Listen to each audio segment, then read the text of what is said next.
안녕하세요. 히브리서 더 워드 신지혜 목사입니다. 오늘 함께 살펴볼 하나님의 말씀은 시편 99편 1절에서 9절까지 말씀입니다. 그 중에 8절 말씀을 제가 읽어보겠습니다. 여호와 우리 하나님이여, 주께서는 그들에게 응답하셨고 그들의 행한 대로 갚기는 하셨으나 그들을 용서하신 하나님이시니이다. 아멘. 오늘 시편 99편은 새 노래를 받으시기에 합당하신 온 땅의 왕 여호와께서 어떤 왕이신지, 그리고 그분의 통치가 세상의 왕권과는 어떻게 다른지를 더 분명하게 보여줍니다.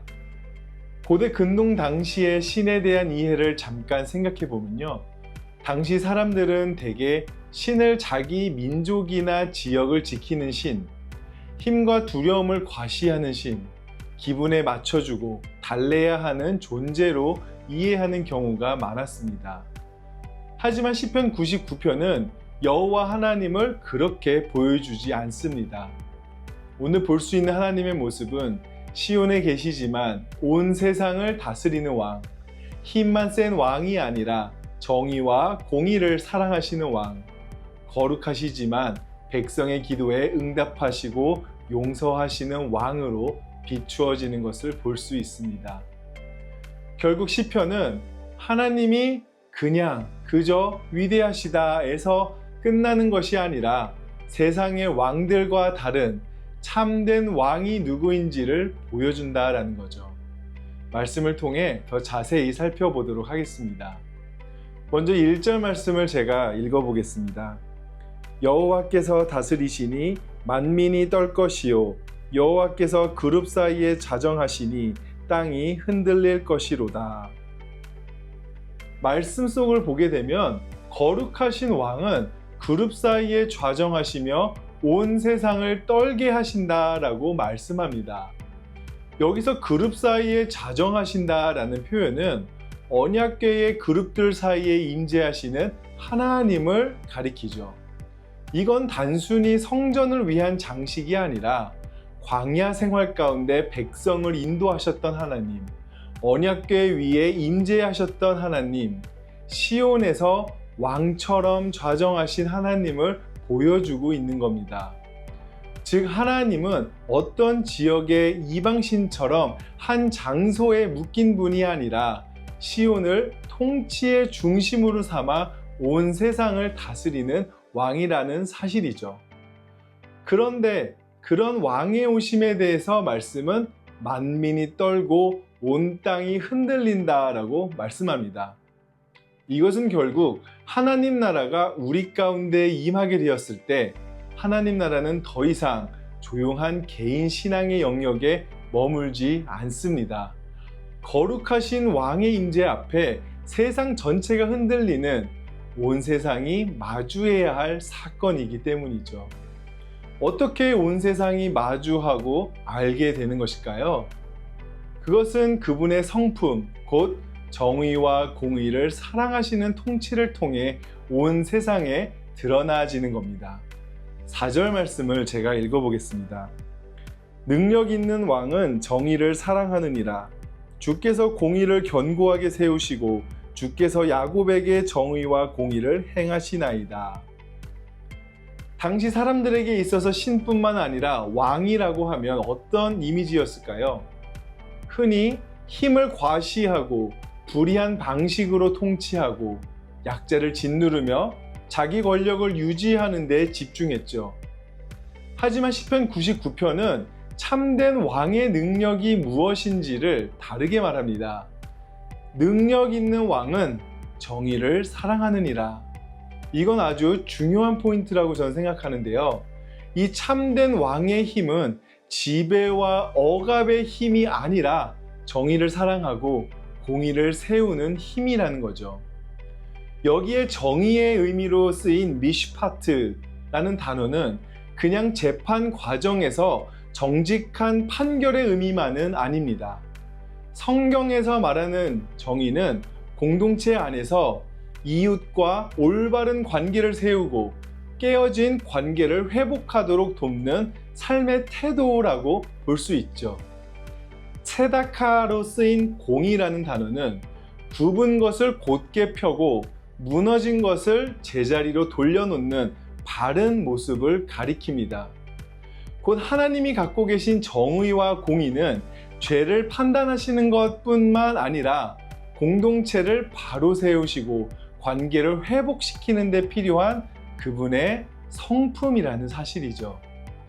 그렇기 때문에 하나님 나라는 힘으로 버티는 통치가 아니라 정의와 공의로 질서를 세우는 통치라는 사실을 꼭 기억할 수 있어야 합니다.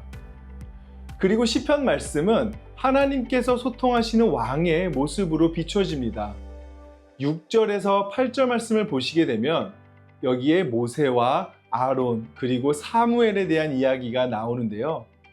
이야기의 요는 이 세 인물 모두 하나님과 백성 사이에서 서 있던 대표적인 중보자들이라고 볼 수 있습니다.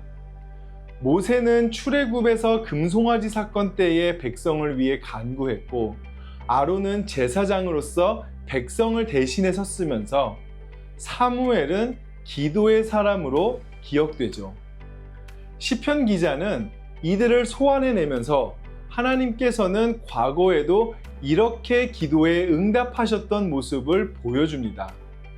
그리고 구름 기둥 가운데 말씀하셨다라고 밝히면서 출애굽의 하나님, 광야를 인도하신 하나님을 떠올리게 하죠. 그래서 이 높으신 왕은 높이만 계시지 않고 말씀하시고 응답하시는 왕으로 그려지는 겁니다. 또한 8절은 이렇게 말씀합니다. 여호와 우리 하나님이여, 주께서는 그들에게 응답하셨고 그들의 행한 대로 갚기는 하셨으나 그들을 용서하신 하나님이시니이다. 하나님이 응답하신다라는 말은 단지 종교적인 표현이 아닙니다. 하나님은 죄를 그냥 넘기시지는 않으시지만 동시에 백성을 버리지 않으시고 결국 용서로 이끄시는 분이라는 것이죠. 하나님께서는 분명 죄를 그냥 두지 않으시지만 분명한 것은 백성을 버리지도 않으시는 분이라는 말입니다. 즉, 하나님의 왕권은 거룩한 사랑으로 벌을 주시지만 언약적 신실함으로 그들을 용서하는 통치 방식인 것을 볼 수 있는 거죠. 그렇다면 이런 왕 앞에 우리들은 어떤 반응을 보여야 할까요? 5절 말씀을 제가 읽어보겠습니다. 너희는 여호와 우리 하나님을 높여 그의 발등상 앞에서 경배할지어다. 그는 거룩하시도다. 거룩하신 왕 앞에서 백성의 반응은 단순히 감탄이 아니라 굴복하고 예배할 수 있어야 합니다. 5절에 나오는 발등상은 왕의 보좌 아래 놓이는 받침대라고 볼 수 있는데요. 당시 고대 근동에서는 패배한 적군이나 복종하는 신하가 왕 앞에 엎드리는 자리로 표현되죠. 그렇기 때문에 이스라엘에게는 이 표현이 언약궤와도 연결이 될 수 있습니다. 즉, 하나님의 발이 닿는 자리, 그 임재 앞에 백성이 엎드리는 것이죠. 그러므로 하나님 앞에 엎드린다라는 것은 단지 예배 형식을 갖추는 데서 끝나는 것이 아니라 그 왕의 통치가 옳다고 인정하며 내 삶의 기준을 그분께 맡기는 겁니다. 그렇기 때문에 하나님이 이스라엘 백성에게 원하셨던 것은 의식적인 예배만이 아니었죠.